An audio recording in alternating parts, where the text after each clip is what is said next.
Bismillahirrahmanirrahim. Assalamualaikum warahmatullahi wabarakatuh. Oke, kembali lagi kita pada salah satu topik dari mata kuliah keuangan internasional, yaitu relationship among inflation, interest rate, and exchange rate. Jadi ini kita akan bahas hubungan antara inflasi, suku bunga, dan kurs mata uang atau exchange rate. Kalau misalkan kita lihat, sebenarnya ketiga variabel ini saling berhubungan satu sama lain. Jadi kita nanti pada topik ini akan bahas ada 3 teori yang memang membahas tentang hubungan 3 variabel tersebut. Jadi kalau misalkan kita lihat ketiga variabel ini, pastinya akan selalu ditemukan dalam perdagangan ataupun keuangan internasional ya. Jadi kalau misalkan kita lihat di sini, sebenarnya ketiga variabel ini akan memunculkan ada yang namanya country risk. Jadi resiko negara ya. Di tiap-tiap negara itu pasti akan mengalami inflasi, terus juga resiko suku bunga dan resiko kurs kan, resiko falas gitu, kurs mata uang. Nah, di sini dalam hal inflasi ya, inflasi kan tidak bisa dihilangkan. Karena inflasi kan itu ibaratnya seperti suhu tubuh. Jadi tidak boleh terlalu tinggi dan juga tidak boleh terlalu rendah gitu. Kalau rendah kan berarti lawannya dari inflasi, yaitu deflasi. Jadi kalau misalkan dia tinggi, berarti itu inflasi. Kalau misalkan dia terlalu rendah, itu namanya deflasi. Nah, ada beberapa negara juga yang mengalami deflasi, kayak Jepang itu negara yang mengalami deflasi, sedangkan kalau Indonesia itu cenderung mengalami inflasi. Jadi kalau inflasi itu tidak bisa dihilangkan, tapi harus dikontrol. Ya kayak suhu badan aja ya, nggak boleh terlalu tinggi dan juga nggak boleh terlalu rendah. Jadi inflasi itu seperti suhu tubuh. Jadi kalau misalkan di sini ibaratnya, misalkan suatu negara itu tingkat inflasinya itu tinggi gitu ya, itu akan berpengaruh sama jumlah uang yang beredar. Otomatis kan ini akan berpengaruh sama exchange rate gitu. Kalau inflasinya tinggi, otomatis kan jumlah uang yang beredar di luar, di luar ya, itu makin banyak gitu. Nah, otomatis kalau gimana cara mengontrolnya? Nah, itu kan akhirnya pemerintah membuat kebijakan supaya tidak terlalu banyak uang yang beredar. Otomatis pemerintah akan meningkatkan suku bunga supaya orang-orang lebih memilih untuk menyimpan uangnya daripada membelanjakan uangnya. Karena tadi jumlah uang yang beredar sudah terlalu banyak gitu. Nah, pada akhirnya di sini orang berbondong-bondong akan memilih untuk menyimpan uang mereka di bank daripada mengkonsumsinya. Nah, ini otomatis juga akan berpengaruh sama suku bunga kan, sama interest rate. Jadi nanti kita akan bahas ada 3 teori yang mempengaruhi masing-masing variabel ini ya. Kita akan bahas satu persatu. Nah, ini untuk istilah purchasing power parity. Ya, sebelum kita bahas tentang teori yang pertama, yaitu purchasing power parity, saya akan bahas tentang latar belakangnya dulu ya, latar belakang. Jadi, pada dasarnya, sebenarnya negara dengan tingkat inflasi yang tinggi dibanding negara lainnya, jadi kalau misalnya suatu negara tingkat inflasinya tinggi, itu cenderung akan melemahkan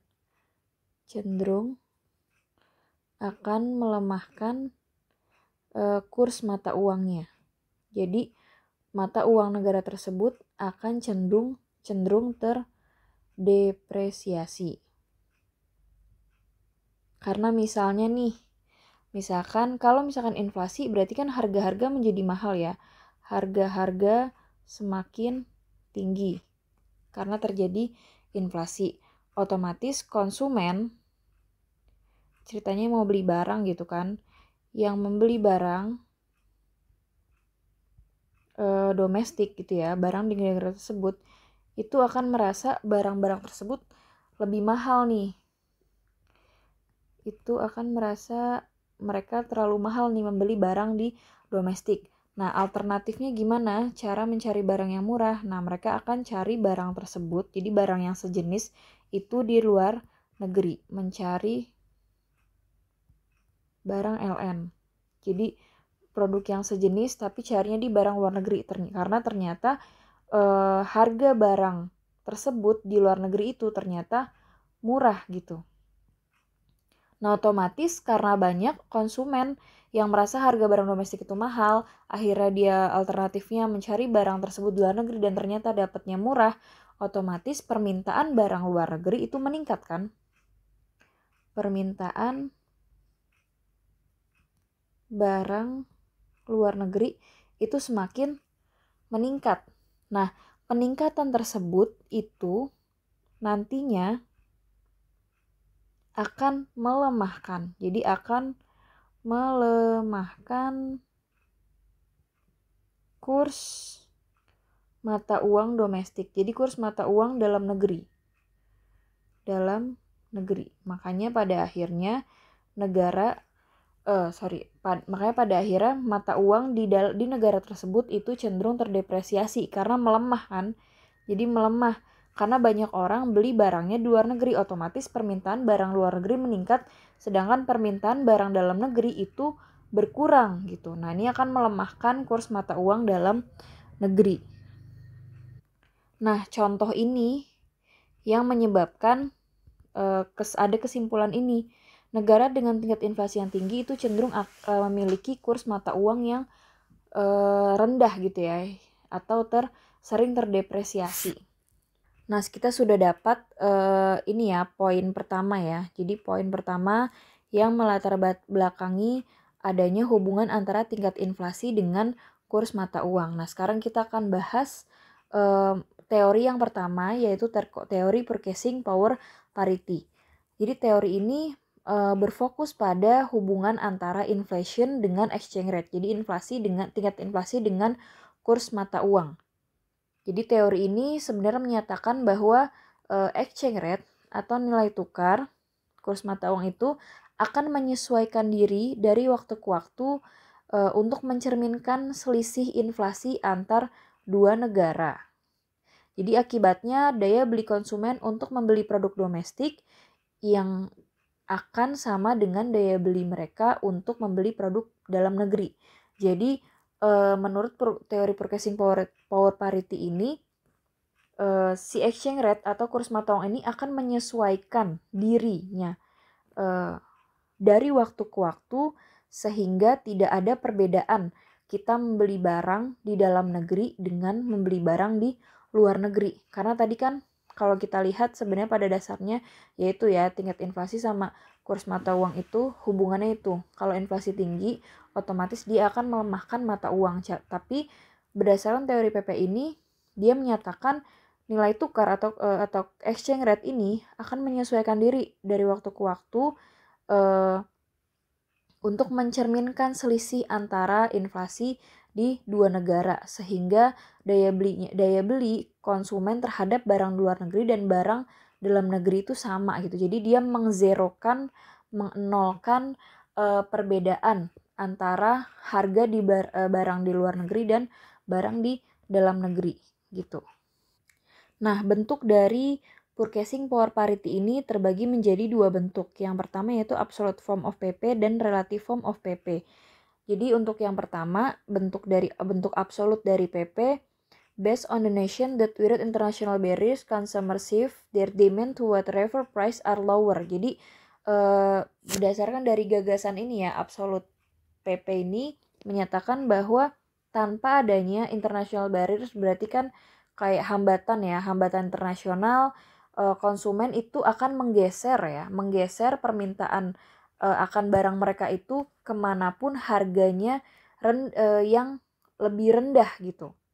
Jadi kalau di bentuk absolut ini mereka menyatakan bahwa harga barang itu antara barang luar negeri dan barang dalam negeri itu akan sama. Ini untuk harga barang sejenis ya.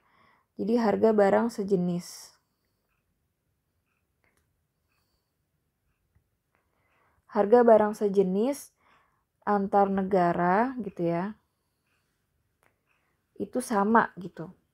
Tanpa adanya international barrier, jadi hambatan internasional, terus misalkan kayak biaya transportasi, biaya cukai gitu. Itu harga barang sejenis antar negara itu akan sama.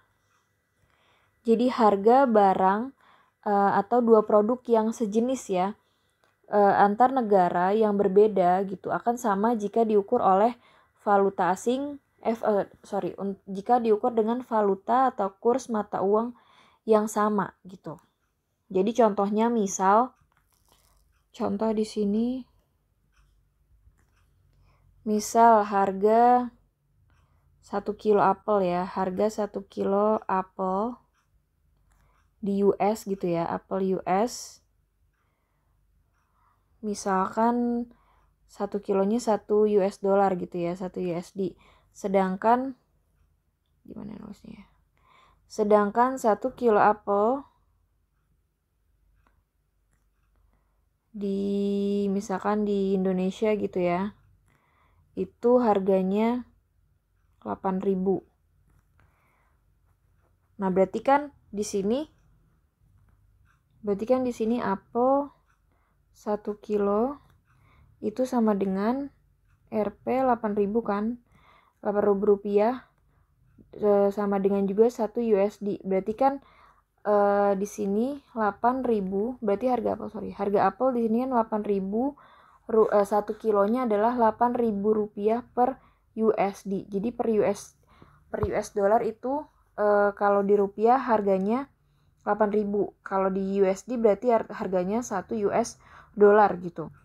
Jadi sebenarnya kan di setiap kurs mata uang ini besarannya seperti ini kan. Jadi kalau hasil apel di 1 kilo apel di Indonesia itu 8.000, berarti kalau di USD dinyatakan dalam dolar itu adalah 1 USD gitu. Jadi 8.000 harga 1 kilo apel itu adalah 8.000 per USD. Itu kalau menurut bentuk dari absolute formnya, absolute PP ya, bentuk dari PP yang absolut. Tapi ternyata teori ini nggak terlalu realistis, jadi tidak realistis karena ternyata mereka tidak memperhitungkan adanya biaya-biaya. Makanya tadi kan di sini gagasannya atau idenya itu adalah tanpa adanya penghalang ya, hambatan internasional, ada kayak biaya transportasi, biaya cukai. Jadi setiap barang itu akan sama harganya antar negara. Barang sejenis ya. Yang pasti barang sejenis antar negara itu akan sama. Seperti ini ya, dinyatakan dalam rupiah itu 8.000 dan 8.000 itu adalah 1 USD, 8.000 per USD. Gitu. Makanya di sini absolute form of PP itu tidak realistis gitu. Karena dia tidak mempertimbangkan adanya hambatan international barrier, hambatan internasional kayak biaya tarif, biaya transportasi dan sebagainya. Nah, karena ada biaya-biaya ini otomatis kan dinyatakan pasar itu tidak sempurna ya. Jadi ada ketidaksempurnaan pasar. Kalau misalkan pasar itu sempurna, berarti kan dia tidak ada biaya-biaya apapun yang masuk gitu, yang mempengaruhi. Karena di sini pada kenyataannya ada ketidaksempurnaan pasar dan ternyata membuat harga barang sejenis di tiap negara itu ternyata memang berbeda karena adanya hambatan-hambatan ini gitu. Nah, akhirnya di sini absolute form PP ini sebenarnya tidak realistis lagi gitu ya. Nah, pada akhirnya di sini ada bentuk lain dari PP yaitu relative form of PP, bentuk relatif dari PP. Jadi kalau di sini dia mempertimbangkan adanya market imperfection, ketidaksempurnaan pasar seperti ada biaya transportasi, biaya tarif, biaya cukai dan biaya kuota. Jadi pada akhirnya karena mempertimbangkan hal tersebut gitu. Jadi mereka menyatakan bahwa dengan adanya ketidaksempurnaan pasar, jadi seperti adanya biaya transportasi, biaya cukai dan biaya kuota yang berbeda ya di tiap negaranya. Jadi harga dari suatu produk di negara yang berbeda-beda itu tidak selalu sama jika diukur dalam mata uang yang sama gitu. Nah, karena di sini mereka mempertimbangkan ada biaya tersebut, pada akhirnya mereka menyatakan memang pada akhirnya harga barang sejenis itu di setiap negara itu akan berbeda-beda gitu karena adanya market imperfection ini. Namun teori relatif PP ini juga mengungkapkan bahwa ternyata harga dari suatu produk yang sejenis gitu ya di negara yang berbeda itu bisa jadi nggak jauh berbeda harganya jika diukur dengan mata uang yang sama selama memang biaya transportasi dan biaya-biaya lainnya itu tidak mengalami perubahan gitu. Jadi misalkan sebagai contoh, misal asumsi awal ya, tadi kan karena ini hubungannya sama inflasi dan exchange rate, hubungannya sama inflasi. Misalkan di sini contoh, ternyata laju inflasinya antar negara tersebut, laju inflasi antar dua negara tersebut berada pada titik nol. Jadi masing-masing berada pada titik nol dan nilai tukar, jadi kurs exchange rate-nya itu berada pada titik equilibrium. Jadi exchange rate berada pada titik equilibrium.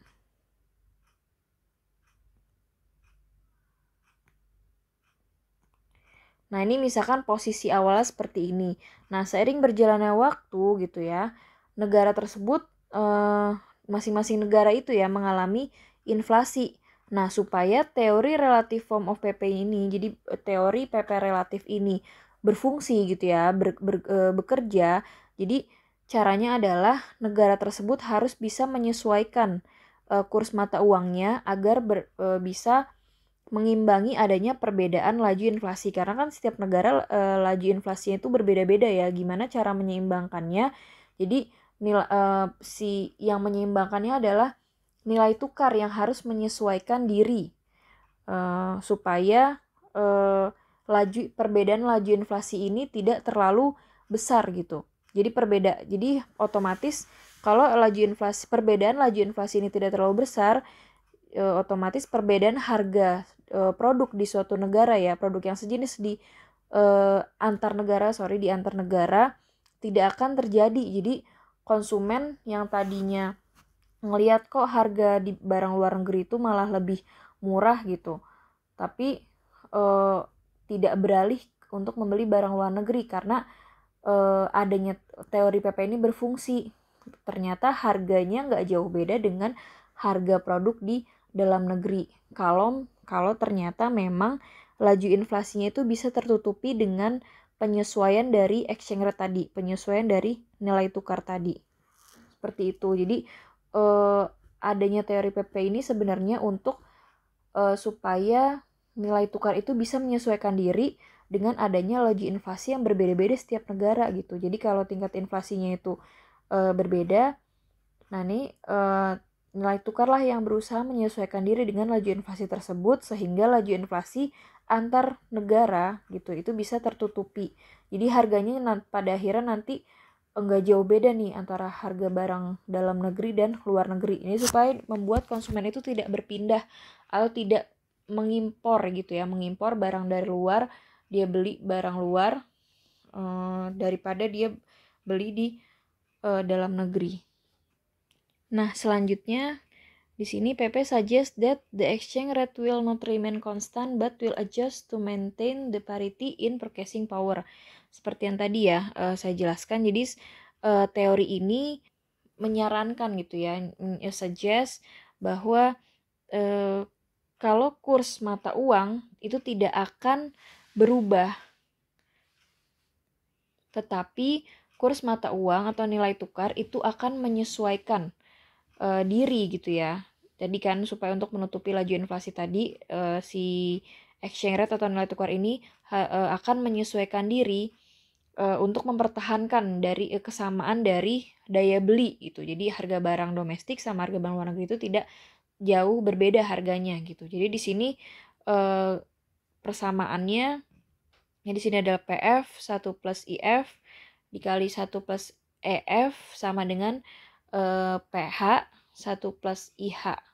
Jadi di sini PF itu kan, nah di sini PF itu adalah Price Index of Origin Country, itu persamaannya adalah 1 plus IF, jadi inflasi luar negeri dikali 1 plus EF. F itu adalah persentase perubahan dari nilai tukar asing ya, nilai tukar luar negeri itu sama dengan harga price index of the home country, berarti kan home-nya harga indeks barang di dalam negeri dikali 1 plus IH inflasi di dalam negeri gitu. Jadi mereka menginginkan teori ini menginginkan adanya kesamaan tersebut ya. Jadi PF sama PH itu sama. Price index of the home country itu sama dengan price index of the foreign country. Harganya sama gitu. Nah, ini Purchasing Power itu berusaha untuk menutupi hal tersebut dengan cara mereka menganggap bahwa nilai tukar itu akan menyesuaikan diri sehingga dia bisa menutupi laju inflasi yang berbeda di tiap negara.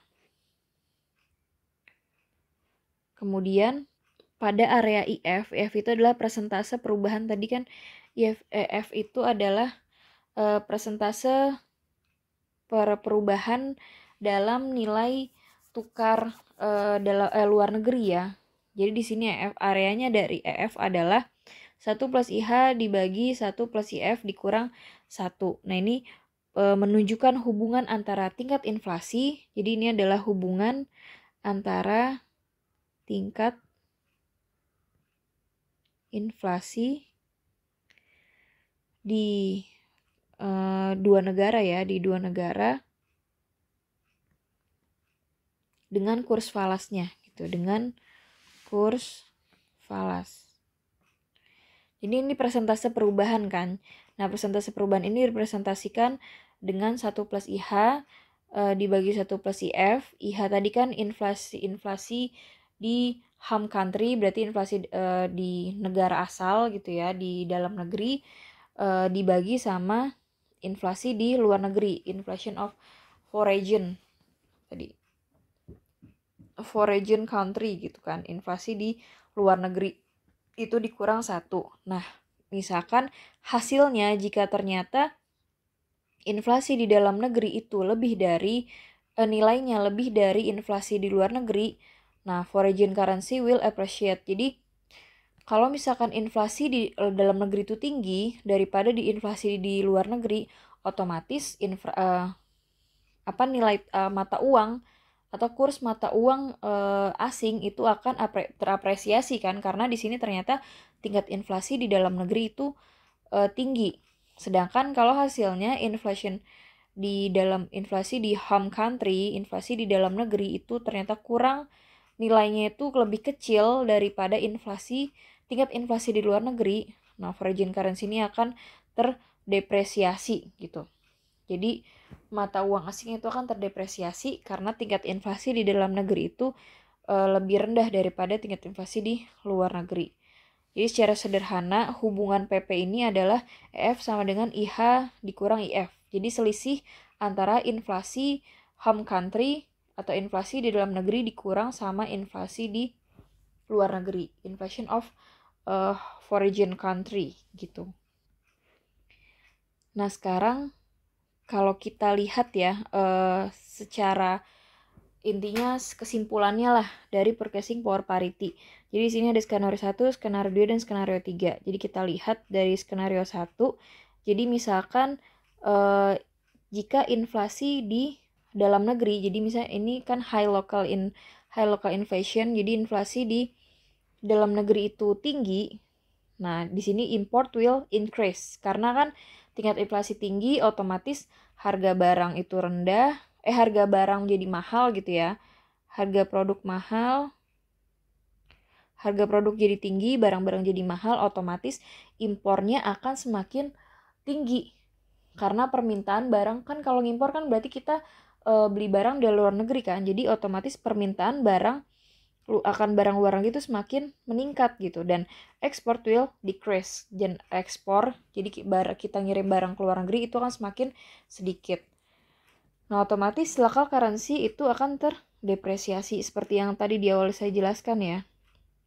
Jadi local currency akan terdepresiasi karena adanya perbedaan inflasi tadi. Karena inflasi tinggi, harga produk jadi semakin tinggi, barang-barang mahal, otomatis orang akan berbondong-bondong cari barang yang sama dengan harga yang murah, ya berarti alternatifnya kemana? Ya beli barang luar negeri. Nah, otomatis ini impor di sini akan semakin meningkat gitu. Nah, untuk skenario yang kedua, jika low local inflation. Jadi kalau inflationnya di dalam negeri itu rendah gitu ya. Jadi tingkat inflasinya itu rendah, otomatis import will decrease. Jadi impor itu akan semakin menurun. Orang-orang enggan membeli barang di luar negeri karena ternyata harga barang di dalam negeri itu lebih murah daripada harga barang di luar negeri. Nah, otomatis ekspor will decrease. Orang-orang yang dari luar negeri itu akan berbondong-bondong membeli barang di barang kita gitu ya, di negara kita gitu, karena ternyata lebih murah jika dibandingkan dengan di negaranya gitu, harga barang di negaranya. Nah, di sini otomatis mata uang kita akan terapresiasi, akan semakin menguatkan karena tingkat inflasinya rendah, harga barang murah, otomatis misalnya aset negara asal kita rupiah, berarti kan otomatis rupiah akan terapresiasi. Nah, kemudian misalkan local and foreign inflation rate are similar. Jadi kalau inflasi di dalam negeri gitu ya, di negara asal dengan yang ada di asing itu sama ya, similar gitu, mirip gitu. Jadi no impact of inflation on import of export volume. Jadi nggak ada sama sekali dampak ya ke inflasi. Jadi nggak ada dampak ke kegiatan ekspor dan impor. Jadi nggak ada yang lebih besar, nggak ada yang lebih kecil gitu ya. Kemudian local currency value is not affected by inflation. Jadi dan juga nggak ada dampak ke kurs mata uang karena kan nggak ada dampaknya ya. Jadi tidak terapresiasi dan juga tidak terdepresiasi karena di sini ternyata inflasi di negara lokal gitu ya, negara asal gitu, negara di domestik sama di dalam negeri itu tingkat inflasinya sama. Nah, itu sebenarnya secara singkat ya kita menjelaskan purchasing power parity. Teori ini sebenarnya membuat gimana caranya supaya harga barang di luar negeri dan harga barang di dalam negeri itu tidak ada perbedaan gitu, tapi pada kenyataannya kan ada perbedaan karena adanya tadi market imperfection.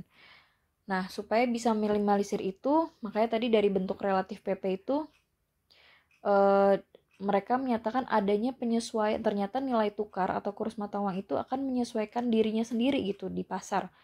Nah, otomatis ini akan menutupi adanya perbedaan laju inflasi. Jadi intinya itu ya, intinya dari teori purchasing power parity.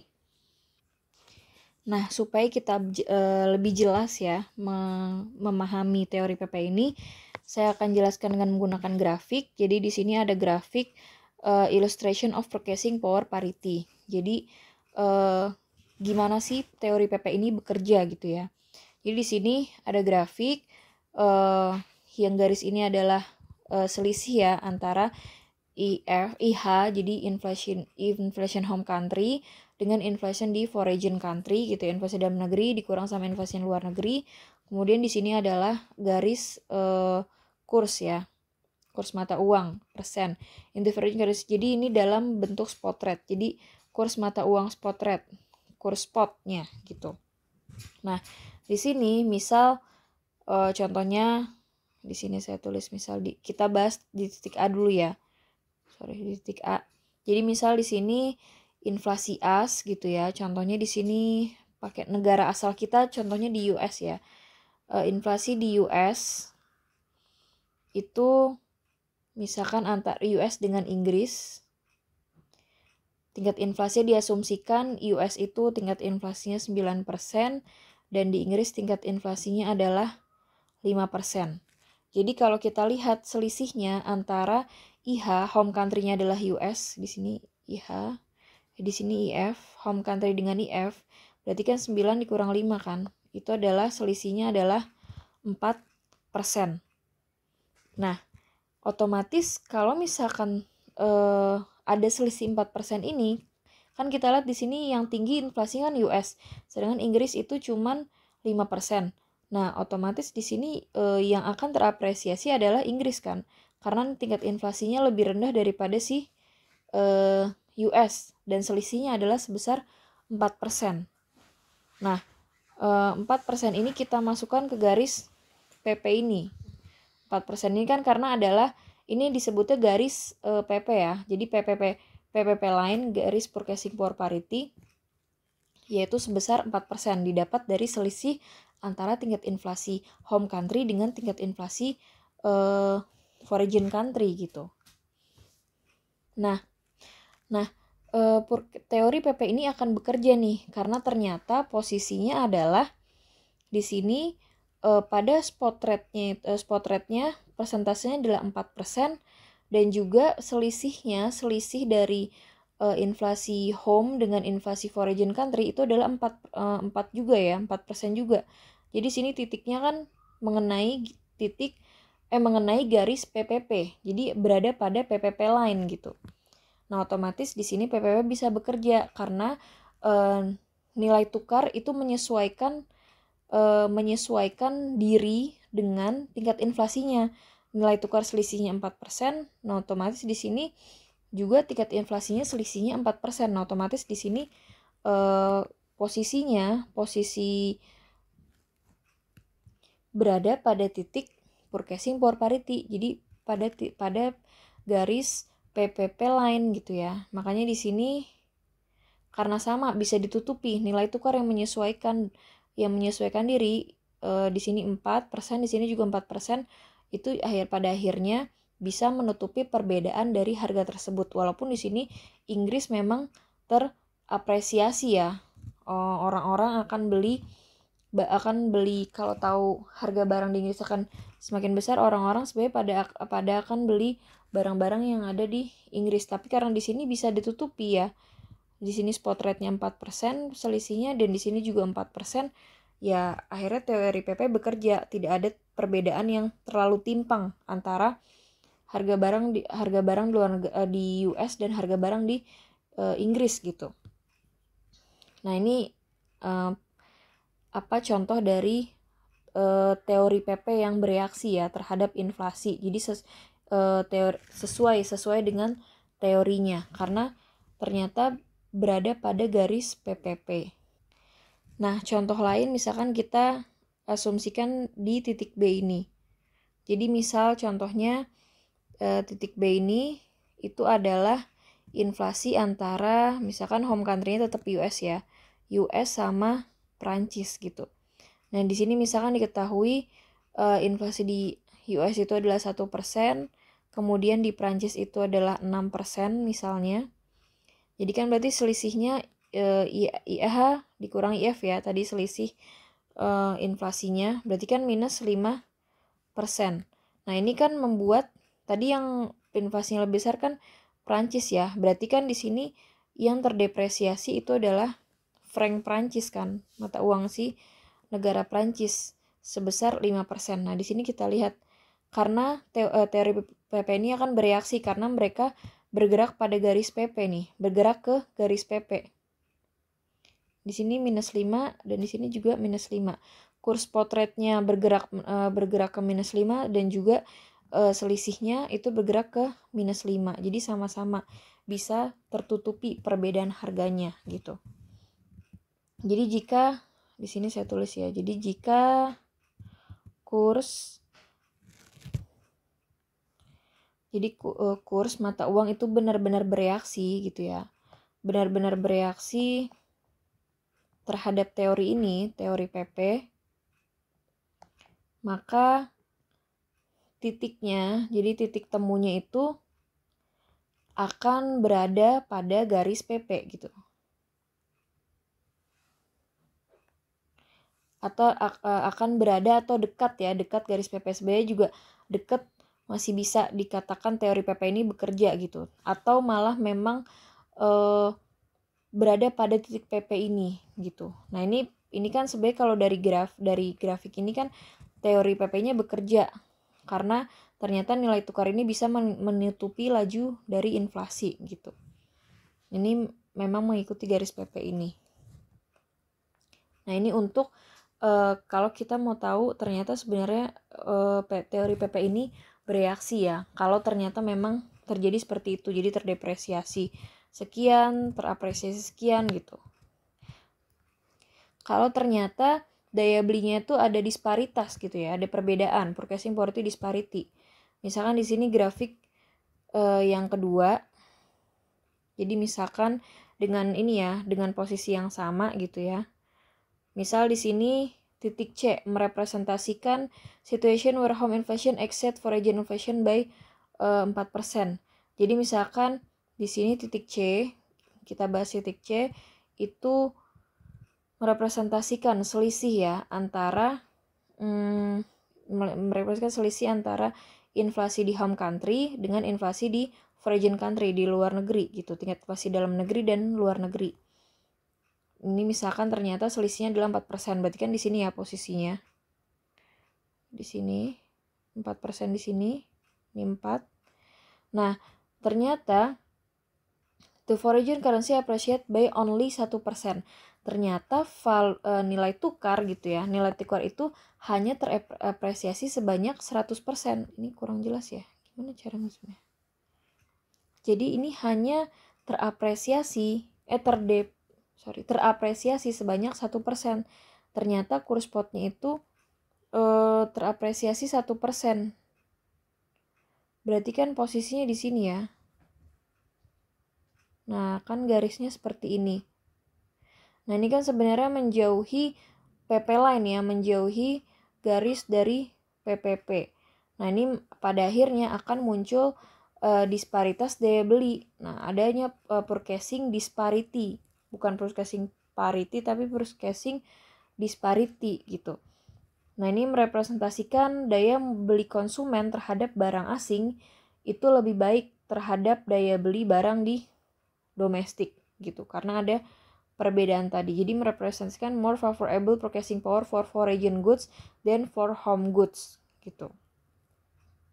Nah, ini perbedaannya seperti itu ya. Kalau jadi ternyata teori dari PPP ini tidak bekerja, tidak bereaksi karena ternyata posisinya ini menjauhi PPP line, garis dari PPP. Karena tadi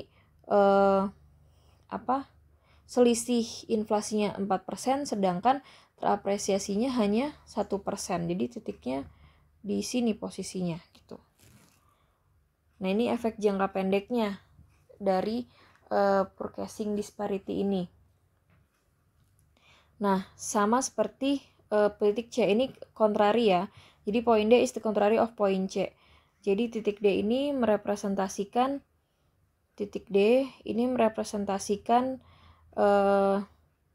ternyata indeks inflasi home itu lebih rendah daripada inflasi di foreign country. Inflation home country itu lebih rendah daripada inflation di foreign country. Nah, di sini posisinya yaitu 3%. Jadi di sini posisinya di -3 karena inflasi di home country itu kurang dari inflasi dari foreign country. Makanya posisinya di sini di -3. Ternyata nilai tukar itu melemah hanya sejauh 2% gitu. Jadi di sini posisinya 2, nilai tukarnya terdepresiasinya 2. Sedangkan selisih dari inflasi, tingkat inflasi home dengan foreign itu adalah 3%. Kan supaya tadi teori PP itu bekerja, harusnya selisih nilai tukarnya itu harus menyesuaikan dengan laju inflasi kan. Harusnya kan di sini juga harusnya 3%, melemahnya sejauh 3%. Tapi di sini ternyata hanya melemah sejauh 2%. Makanya di sini pada akhirnya ada disparity, ada perbedaan harga antara dalam negeri dan luar negeri, bukan parity tapi disparity gitu. Jadi pada akhirnya interpretasinya karena tidak melemah sejauh yang sesuai dengan laju inflasi, jadi konsumen domestik itu akan mengurangi pembelian produk luar negeri seperti itu. Nah, karena kan kalau di zona ini itu adalah increase purchasing power of foreign good, karena meningkatnya daya beli produk asing. Sedangkan kalau di zona ini decrease purchasing power of foreign good, jadi menurunnya daya beli atas produk asing seperti itu. Nah, jadi pada akhirnya di sini ada dipertanyakan nih. Jadi ternyata kadang teori PP itu tidak bisa direalisasikan gitu ya. Kenapa? Jadi kenapa penyebabnya nih? Kenapa why PP does not occur? Jadi kenapa teori forecasting power parity ini tidak muncul pada akhirnya? Nah, di sini ada dua faktor. Yang pertama adalah confounding effect. Jadi kalau berdasarkan teori PP, ternyata pergerakan kurs itu memang benar kan, kalau kurs mata uang tadi kalau fokusnya adalah inflation rate, sama PP itu kan fokusnya inflation sama exchange rate gitu kan. Tadi kan antara kurs mata uang sama inflasi. Nah, jadi besaran itu dipengaruhi adalah tingkat inflasi dan juga exchange rate gitu. Tapi ternyata pergerakan dari kurs itu nggak hanya dipengaruhi oleh inflasi aja, tapi ternyata dipengaruhi oleh banyak faktor gitu ya. Nah, di sini contohnya di sini ya. Makanya di sini pada akhirnya exchange rate ini itu adalah exchange rate itu dipengaruhi oleh banyak faktor. Tadi selain dari inflasi, ini salah satunya ya. Inflasi itu adalah salah satunya. Kalau menurut teori PP ini kan dipengaruhi oleh inflasi aja, tapi ternyata si exchange rate ini, nilai tukar ini, kurs itu dipengaruhi oleh banyak faktor. Ternyata bisa dipengaruhi oleh interest rate, bisa dipengaruhi oleh income level, jadi pendapatan gitu ya. Bisa dipengaruhi oleh kontrol dari pemerintah, government control, dan juga dari expectation of future exchange rate. Jadi ekspektasi nilai tukar di masa yang akan datang itu juga bisa mempengaruhi exchange rate. Jadi pada akhirnya teori PP ini menjadi tidak bisa direalisasikan karena ternyata exchange rate itu bisa dipengaruhi oleh banyak faktor selain dari inflasi. Jadi bukan hanya inflasi saja yang bisa mempengaruhi perubahan dari exchange rate gitu. Nah, yang selanjutnya karena ini ya pada akhirnya hubungan antara inflation sama exchange rate itu atau sebaliknya itu yang nggak sesederhana itu, nggak satu arah, tapi ternyata nggak satu faktor, tapi ternyata ada banyak faktor yang bisa mempengaruhi. Nah, kemudian yang kedua ini yang ke satu, kemudian yang kedua itu adalah no substitutes for trade goods. Jadi nggak ada barang pengganti ya untuk produk tersebut. Jadi sebenarnya kalau dari penjelasan ini gagasan dari teori PPP, jadi teori purchasing poverty, pada dasarnya kan sebenarnya jika harga barang di setiap negara itu tidak ada perbedaan, jadi perbedaannya 0 gitu ya, 0. Nah, kalau misalkan tidak ada perbedaan harga antar negara, nah pada akhirnya kan konsumen akan menghentikan impor ya, dan beralih memberi barang domestik, karena sama aja nih beli harga barang di luar sama beli harga barang di dalam negeri. Nah, ini kan sebagai gagasan dari teori PP kan seperti itu. Teori PPP, teori purchasing power parity kan seperti itu. Namun ternyata kalau barang tersebut nggak ada barang penggantinya, jadi nggak ada barang substitusi, jadi misalkan ternyata tidak tersedia nih barang substitusinya, ya otomatis konsumen akan tetap membeli barang di luar negeri karena ternyata tidak ada barang substitusi, tidak ada barang pengganti di dalam negeri gitu. Nah, otomatis misalkan barang tersebut kita cari barang penggantinya atau ternyata barang tersebut merupakan barang substitusi. Kalau ternyata ada penggantinya di dalam negeri, kita tidak usah mencari alternatif membeli barang di luar negeri. Tapi kalau ternyata barang tersebut tidak ada substitusinya di domestik atau di dalam negeri, otomatis kita akan cari alternatif untuk membeli barang substitusinya di luar negeri. Nah, pada akhirnya di sini teori PP itu tidak terjadi gitu ya, tidak bisa direalisasikan karena adanya dua faktor ini.